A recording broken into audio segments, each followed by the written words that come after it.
So what is the South Arkansas Flying Club? So the South Arkansas Flying Club is a 501c7 nonprofit organization. And we were formed to basically keep aviation in South Arkansas, keep it available. Okay. And is there, what barriers to entry are there? I mean, is there anything specific that you have to do to be able to join the flight club? We have a $500 membership fee with $100 a month. Okay. Okay. If you're a student below the age of 18 or actively enrolled in college, it's $250 a month or $250 membership, and then $50 a month. Oh wow. Okay. So students really get a benefit. Yes, they get a benefit because we want to encourage the younger people to fly more. Yeah. And what kind of participation is out here so far? What kind of diversity is there in age groups and everything? So we have members that are 18, 19-year-olds all the way to 60-year-olds. Wow. And is 18 the minimum to be able to fly? No, you can actually start flying at any age, but in order to get your private pilot's license, you have to be 17 years old. Okay. 16 to solo. So we have a few kids that have actually came through and done discovery flights, and I usually tell their parents to, reward them when they do good with a flight. Let's not do it every week. Let's just, Christmas, birthdays, honor roll, stuff like that. Well, I'm ready. If you are, I'm ready. And let's get up in there, man. Let's do it. All right. All right. Arkansas Regional Airport at Goodwin Field. Automated weather observation 2227 Zulu. Wind 170 at 11. Visibility 10. Sky condition clear. Temperature 28 Celsius. Dew point 13 Celsius.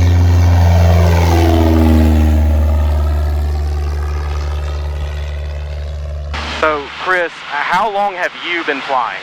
So I took my first lesson in 2002. 2002. 2002. So you've been flying for about 24 years. About 24 years. I didn't finish everything up until last year, though. So I was kind of, life happened. Had to take a lot of breaks, but I got it done. And what has been your favorite aspect of having this club here in South Arkansas? So my favorite aspect of having a club here is the camaraderie that I have with, other people, other pilots, and their families. We try to meet every quarter for a club meeting, and we usually grill hamburgers, hot dogs, etc. And yeah, I just enjoy that. And about how many people are in the club as of now? As of right now, we have 36 members.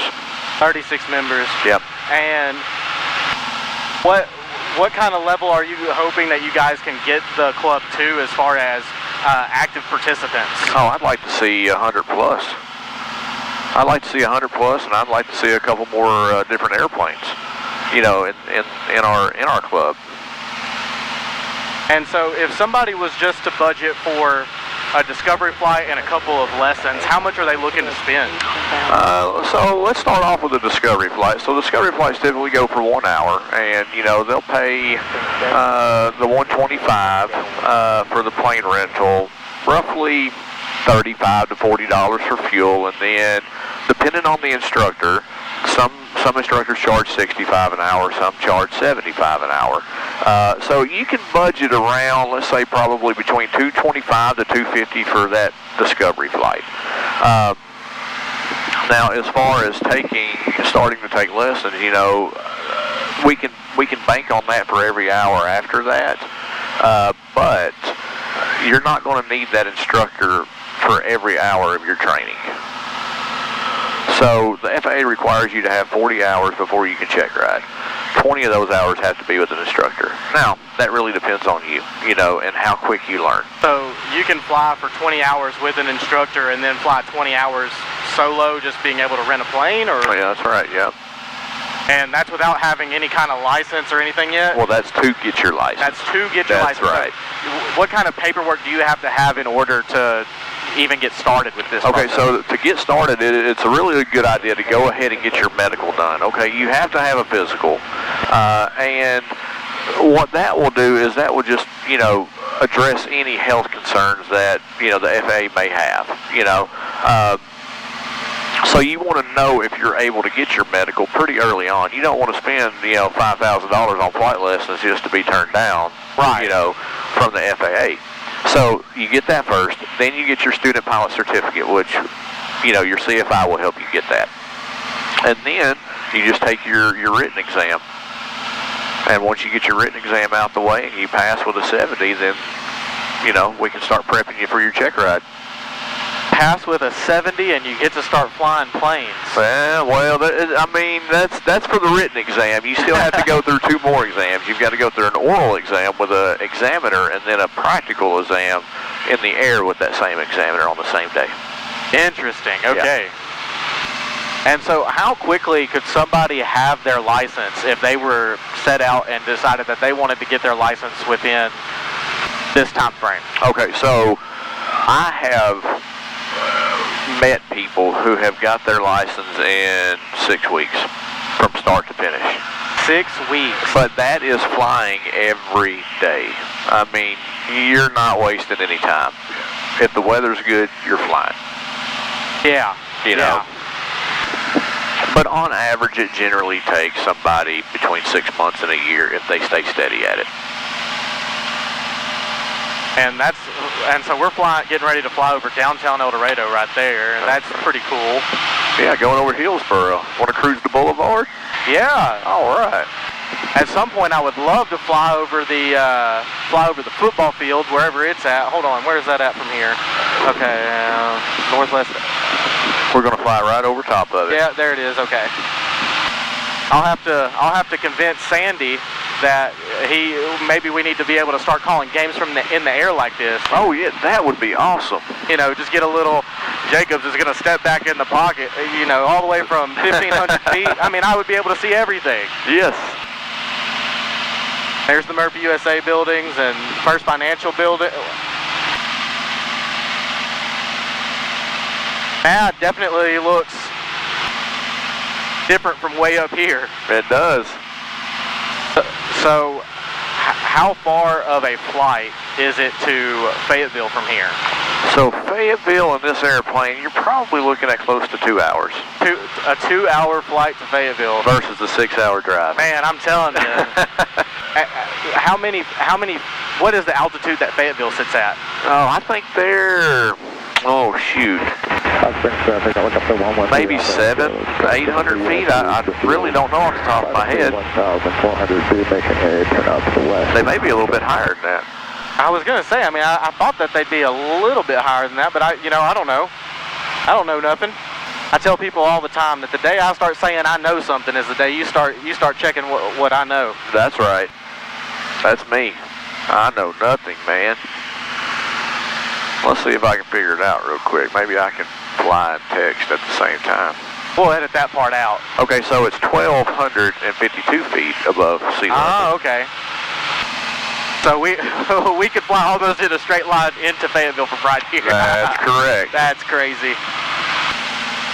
Would not recommend that. No, probably not. Probably not.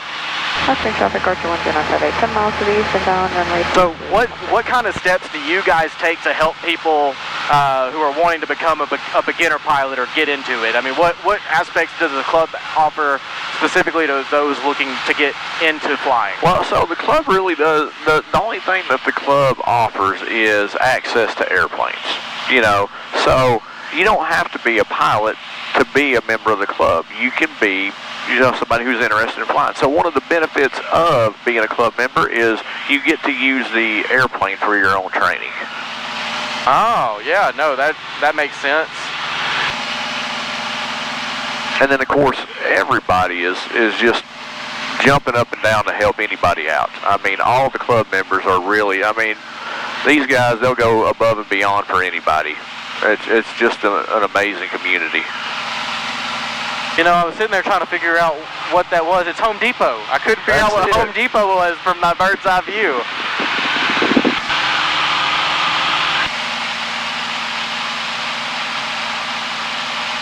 Oh, huh.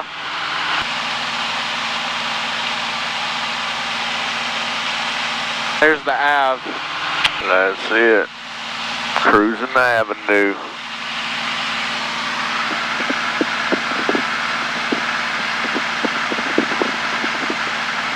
Southbound traffic, Archer 10958, 7 miles east, inbound runway 23, Hot Springs. There's the hospital. I was sitting there, I was like, man, what's that big? It's the hospital, duh. Trying to place where I am. You'd think it'd be a lot easier to figure out what everything is. Right. But from a different perspective.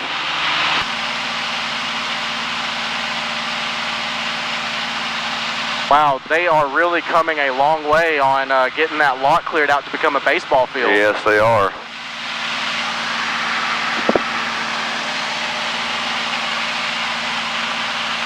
And then the dorms are coming along just nice. Oh man, I have just been amazed every day when I drive by how much they get done. Right. And you know, I can't even see inside yet, but they've already got the outside. I mean, most of the way done. They're getting it up quick. I mean, they want to have students in there by August, and it looks like they're on track. I think they'll make it. So, like, if you're ever in a flat spin. Oh yeah. Wow. You pull the chute. That's interesting. Yeah.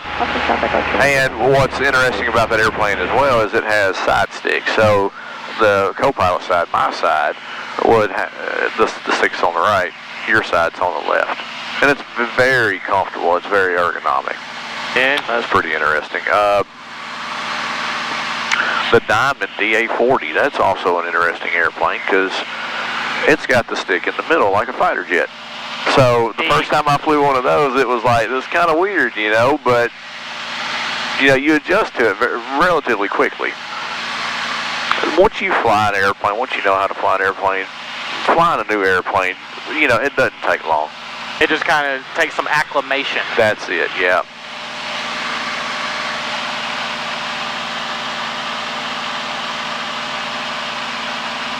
And have you guys started to do any kind of outreach to get any more members, or you know, have you talked to any of the schools in the area or anything like that about the possibility of, you know, getting students into any kind of program? Or well, so yeah, kind of aside from the South Arkansas Flying Club, me and a few other people have tossed around the idea of starting a nonprofit 501c3 and then developing some kind of STEM program in the schools to help kids get into aviation.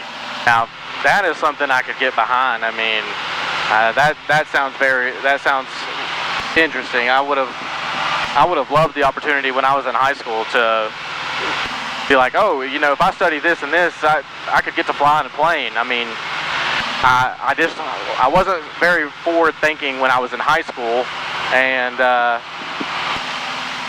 you know, I woke up one day probably about my 10th grade year, and I said, you know, if I'm going to go to college, I have to get good grades. Yeah. Because scholarships they don't give them to bad students. No, they don't. And so about somewhere in the middle of 10th grade, I woke up. I went from being a B, C student to a straight A student, and was able to go to school on a good scholarship, but did not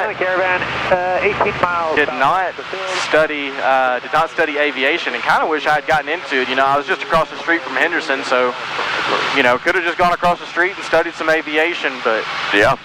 Well, see, one of the biggest problem, I'm going to call it a problem, one of the biggest problems that I hear about is these guys that are getting into aviation now have always wanted to do it, but they didn't know how to get into it.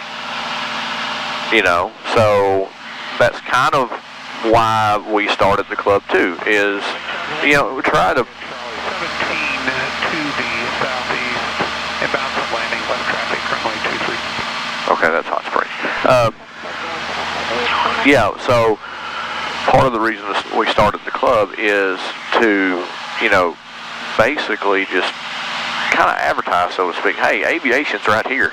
You know, it's here in South Arkansas. You know, and so far we've had pretty good luck with it. Man, yeah, that's awesome. And so is there a way for somebody who just starting out, no degree or anything, could become a certified flight instructor within decent time frame? Oh yeah, you're looking at one.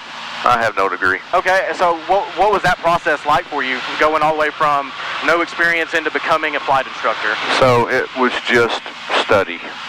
You know, so you have the material that the F8 puts out, and you just study that material. You take the test, you do the check rides, you learn the maneuvers, and then on top of that, you have to learn how to teach people, okay? Different people are taught in different ways, so you have to be able to adjust for that. You know, the older person that is learning is not going to learn as quickly as you or I, you know. Right. Just because, well, the older we get, we tend to forget a little bit more things. So brains aren't as malleable. That's correct. But it still happens. You still learn. So you have to be able to adapt to those types of, you know, students, you know. And one of the really cool things about the airport here in El Dorado is it's big enough for big planes. Like, I mean, oh yeah, absolutely. I mean, we've had Air Force One land here in El Dorado several times. That's correct, yeah. And Air Force Two. I mean, it wasn't actually that long ago that you know, Pete Hexeth came into town and he actually landed here in El Dorado. That's right, sure did. And that was for a big conference that they had in Camden. That's right. And yeah, that was what, maybe a month and a half ago, something like that? Yeah, it was about a month and a half ago. I remember it very well. And so when stuff like that is going to happen, how soon do y'all know, like, hey, airport's going to be no-go, you know, can't fly in or out because of... Well, so there wasn't, with Pete coming in, there wasn't any kind of flight restrictions, you know, so, yeah, that was one of those things where, like, the airport manager knew about it. The airport manager didn't tell me about it. I found out later. You know, it's one of those things. I would have loved to have been out there to watch that thing land. No, I bet. So what is the biggest plane that you've flown?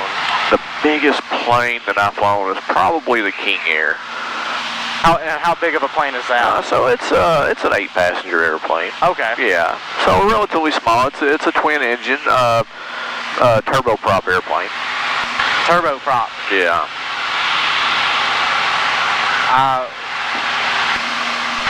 I really like flying the turboprops in the simulators that I get on, especially when you get up there into the higher altitudes, like 4,000 or 5,000 meters, and how much more maneuverable they are once you get up there. Right. Yeah, they definitely shine at higher altitudes.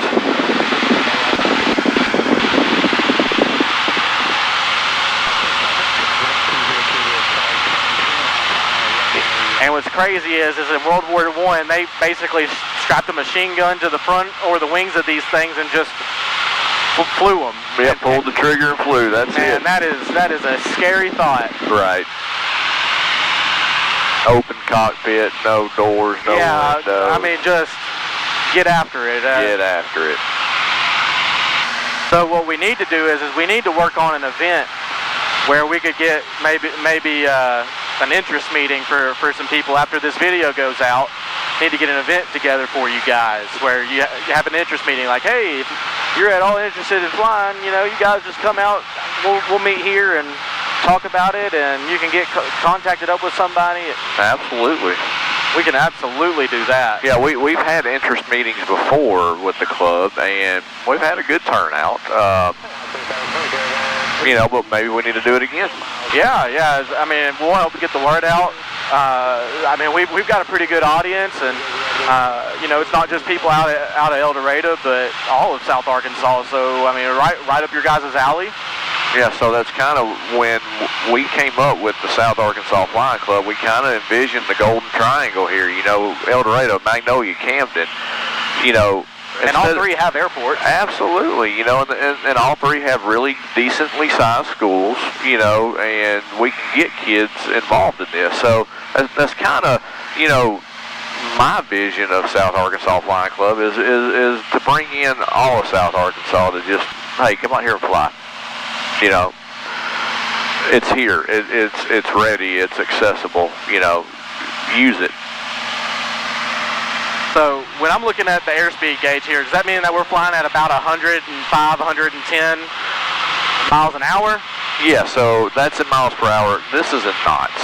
Okay. So this is the one that we look at right here. Right. Yeah, I just was curious with the airspeed. I knew that we measured everything by knots, but I figured that airspeed was probably in miles per hour. So yeah, that's correct. How does a plane know how fast it's going through the air? Okay, so you see that tube that sticks out in front of the wing? Yes. Okay, so that's the pitot tube. And so what that does is that takes the ram air from us traveling through the air. It's calibrated and it's measured in knots and miles per hour. Okay, interesting. Yeah. So if we covered that tube up, we would have an indication of 0. And that would be no good. That would be no good. We don't know how fast we're going. So about how fast does this plane need to fly to maintain altitude? Oh man, it'll probably 46. Oh wow. Yeah, it can get really slow. Really slow. Now, if you see right here where it says GS, okay, that's our ground speed. So that's the speed at which our shadow is moving across the ground. Okay. And that changes based on winds. You know. That makes sense. Do we have a headwind pushing us? Okay, well, if we have a headwind, then we're going to be going slower. Of course. If we have a tailwind, we're going to be going a little bit faster. But it's a little harder to maintain lift with a tailwind, correct? That's correct, okay. Yeah. I guess I wasn't paying attention to the ground for a minute. I've lost my, okay, I know where I am now. We're flying over Champignon right now. Hey, look, there's Blake's house. Let me see if I can get a picture of my buddy's house.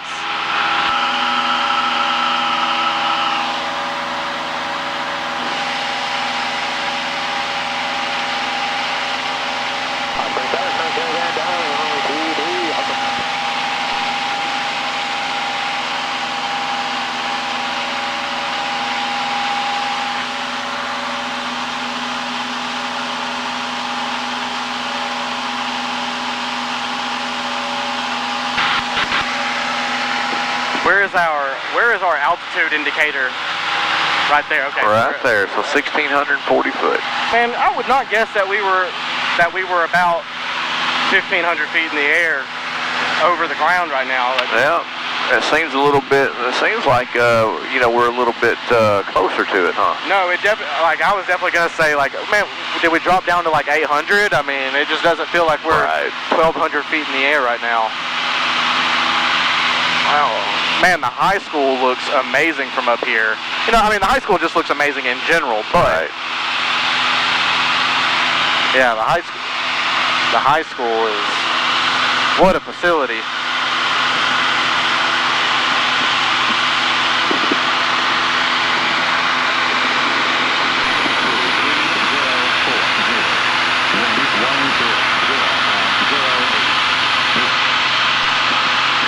At 08. Let's calm down a little bit. So see, now our ground speed's 111 knots. 112. So what is the max speed that this plane can fly at? About 120 knots. I mean, it can go a little bit faster, but that's you really kind of get in. I mean, especially in bumpy air, you really don't want to get much faster than that. That makes sense. Yeah, she's slow, but she's effective. I mean, hey, if she'll get you from point A to point B, she gets the job done. Eldorado traffic, Skyhawk 7837 Golf is 5 miles east of the field, maneuvering for a left downwind, runway 13. Eldorado. Osprey, sorry for the QRAD, turning final, runway 23, full stop, Osprey. So when it's cold outside, you just kind of got to bundle up in here, huh? Well, it's got a heater. Oh, does it? It does. Okay. It doesn't work that well, but it does. But there is one. It works. I want to go ahead and bundle up just in case. Oh yeah, for sure. What's the biggest difference in flying when it's warm versus when it's cold? Okay, so when it's warmer, it less performance out of the airplane. Yeah, it makes sense because the air's thinner. The air is less dense, and in the wintertime it's more dense. So, like, I mean, it's typically smoother most days, yeah, the airplane just performs better, climbs better, flies better. El Dorado traffic, Chicago 7837 Golf is left downwind 13 El Dorado. Somehow losing altitude doesn't feel as scary as gaining altitude. Right.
Like butter.